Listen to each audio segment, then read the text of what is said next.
आज या सूर्यसंस्थेमध्ये त्या सत्काराचा कार्यक्रम आयोजित केलेला आहे।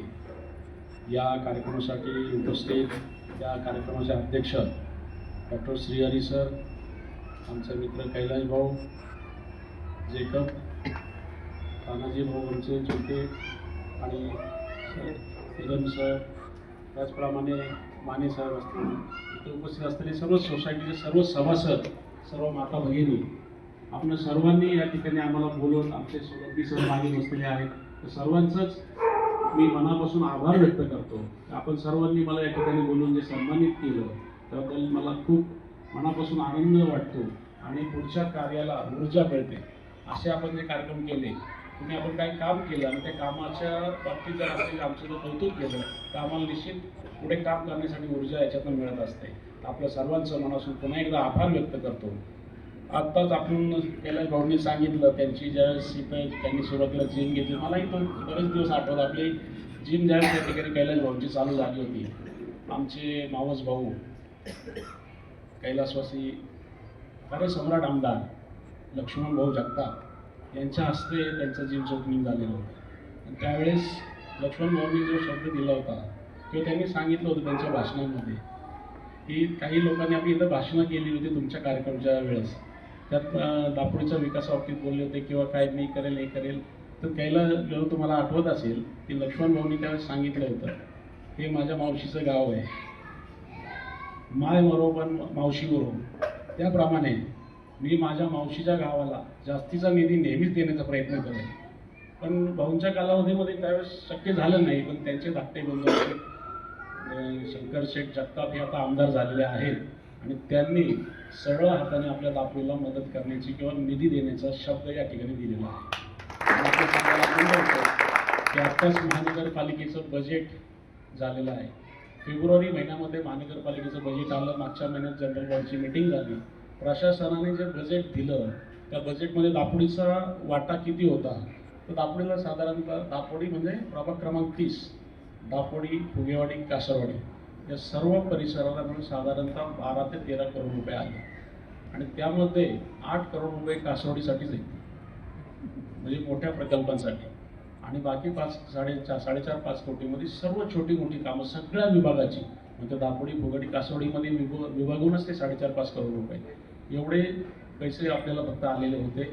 मग आम्ही जी जनरल बॉडीची मीटिंग फेब्रुवारी महिन्यामध्ये झाली तर आम्ही तिथे रुलिंग पार्टी, सत्ताधारी पार्टी म्हणून भारतीय जनता पार्टीने तो जो आलेला जो हे होतं बजेट ते थांबवलं, स्थगित केलं आणि त्याच्यात आमच्या उपसूचना घेतल्याशिवाय बजेट मंजूर होणार नाही असं त्यावेळेस सांगितलं। आणि कालच्या 24 तारखेला म्हणजे मार्च महिन्याच्या 24 तारखेला ती मीटिंग झाली। सकाळी 11 वाजता मीटिंग चालू झाली, रात्री 1 वाजेपर्यंत मीटिंग चालली होती।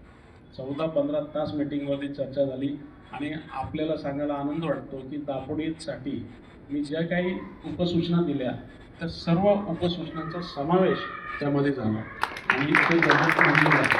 त्यामध्ये आपल्याला सांगतो की आपल्याला दापोलीत आपण सर्वजण पाहतो की पाण्याची समस्या आपल्याकडे फार मोठ्या प्रमाणात आहे, पाणी आपल्याला कमी मिळतं, आपल्यालाच नाही संपूर्ण शहराचा तो प्रश्न आहे, त्यासाठी सुद्धा प्रयत्न सुरू आहेत। परवाच आयुक्त, महापौर, स्टँडिंग कमिटी चेअरमन, मी स्वतः आम्ही सर्व भामा आसखेड या प्रकल्पावर गेलो होतो।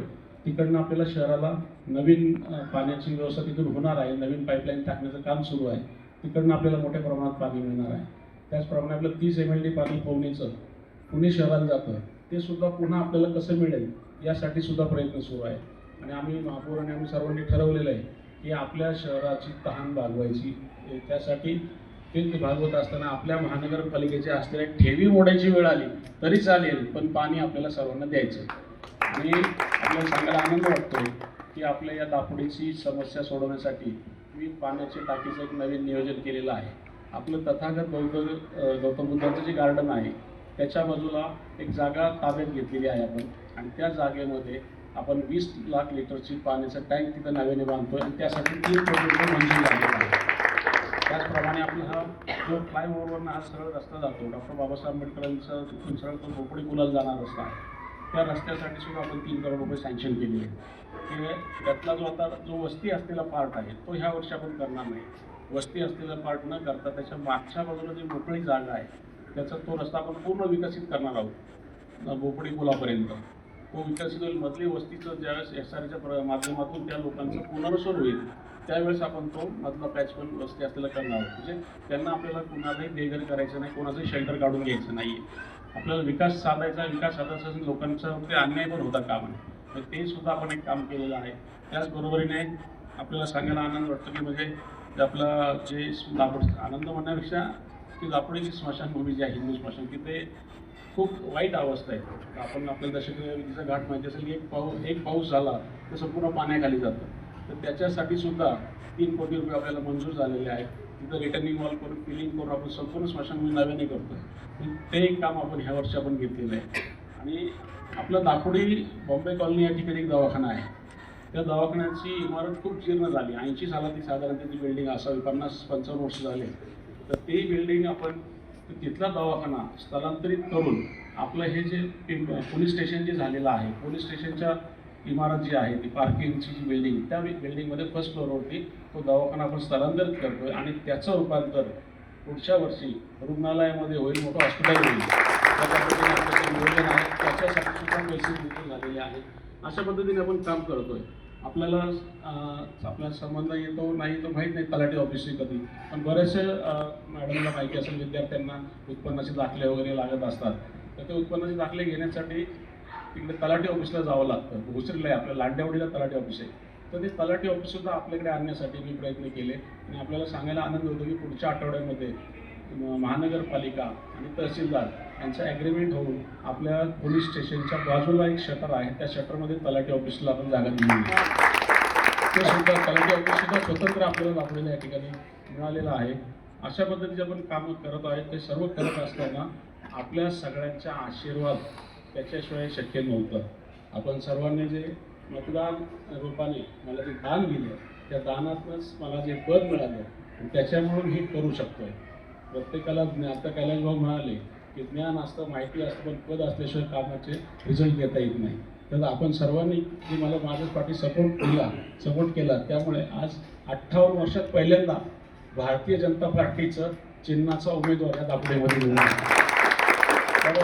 आणि आता इतरही राष्ट्रवादीचे 3 नगरसेवकांना आपण निवडून दिलेलं आहे. मागे राष्ट्रवादीची या ठिकाणी बऱ्याच वर्षापासून सत्ता आहे, परंतु विकास होत नाही.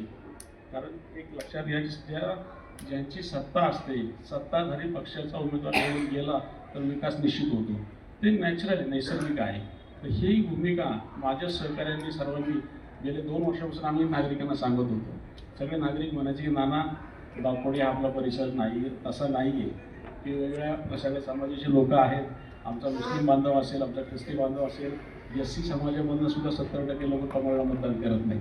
पण तरीसुद्धा आम्ही ती रिस्क घेतली का तर आम्हाला दापोडीचा विकास करायचा होता. दापोडीचा विकास करायचा आहे. रिस्क घेऊन आम्ही सगळ्यांना विश्वासात घेतलं. सगळ्यांचा विश्वास संपादन करण्यामध्ये माझी सहकार्याने मी निश्चित यशस्वी झालो आणि आपण सर्वांनी भरघोस मतांनी मला निवडून दिलं. त्याबद्दल आपल्या सर्वांचे मनापासून आभार मानतो. आपण सर्वांनी अशाच प्रकारचा पाठिंबा माझ्या पाठीशी ठेवा. आज आपल्या हे डांबरीकरणाचं जे काम झाले हे जरी तुम्ही माझं नावाचं गुणगान करत असाल तर मी आपल्यासुद्धा ह्याच रिलेशनसह केले. त्याचप्रमाणे गणेश हाईट तिकडच्या बिल्डिंगचं सुद्धा मी मोठं काम तिथं झालेलं आहे. हे सर्व आपल्या विभागाचे आमदार आदरणीय या विधानसभेचे उपाध्यक्ष अण्णा बनसोडे यांच्या फंडमधून हे काम केलेलं आहे. लक्षात घ्या. त्यामुळे ह्याच्यामध्ये अण्णासाहेबांचा मोठा वाटा आहे. तर राष्ट्रवादीच्या नगरसेवकांनी राष्ट्रवादीचे आमदाराकडून काम करून घेऊ शकले नाही, पण आम्ही करून घेतलं. हे सर्व पक्षामध्ये माझे मैत्रीपूर्ण संबंध आहेत. अण्णांच्या निवडणुकीमध्ये अण्णांच्या पक्षाच्या लोकांनीच अण्णाच्या नगरसेवकांनी मदत केली नव्हती. लोकसभेला सुद्धा आम्ही श्रेणी मारण्याचं काम दापोडीमध्ये मी राजकीय पुढारी म्हणून दापोडीला मी एकटाच होतो आणि बाकी सगळे माझे सहकारी आणि राष्ट्रवादीचे सर्व लोकांनी महाविकास आघाडीच्या उमेदवाराचं काम केलं. तर तिथे सुद्धा आमच्या मित्रांच्या सर्वांच्या सहकार्यामुळे आणि आपल्या सर्वांनी मतदारांनी जे मतदान केलं त्यावेळेला खासदार श्रीरंगाप्पा बारणे हे निवडून आलेले आणि त्यांच्याही माध्यमातून आम्ही ते काम करत असतो. पण या कामाचं सर्व श्रेय आपण आमदार अण्णा बनसोडे यांना देऊया. या ठिकाणी हे सांगणं गरजेचं आहे. अण्णांचं माझ्यावरती निश्चित जास्तीचं प्रेम आहे. राष्ट्रवादीच्या नगरसेवकांपेक्षा माझ्यावरती त्यांचा जास्त विश्वास आहे. तर अण्णा बनसोडे असतील त्याचप्रमाणे आपल्याला सांगतो यामध्ये आपल्या या माधुरीताई मिसाळ ज्या आहेत मंत्री आहेत भारतीय जनता पार्टीच्या, उमाताई खापरे आपल्या विधान परिषद आमदार आहेत आणि अमितजी गोरखे, हे तिघही लोक आपल्या दापोलीसाठी मोठ्या प्रमाणात फंड देण्यास त्यांनी मला कबूल केलेला आहे आणि आपल्या दापोलीच्या विकासासाठी तो फंड निश्चित मिळणार आहे, याच्याबद्दल काही माझ्या मनात शंका नाही. आपल्या माहितीसाठी म्हणून सांगत राहतो, सांगतोय सगळं आहे की आता आपल्याला माहिती की शहर सुधारणा समितीच्या सभापतीपदी माझी निवड झालेली आहे. तर शहर सुधारणा समितीला सुद्धा 40 कोटीचं बजेट आहे. त्यातला मॅक्झिमम वाटा आपल्या दापोलीला कसा येईल याचा निश्चित प्रयत्न करावा. आपण हेच याच्यापेक्षा आणखी बरंच काही बोलण्यासारखं आहे, बरीच काही सांगता येईल.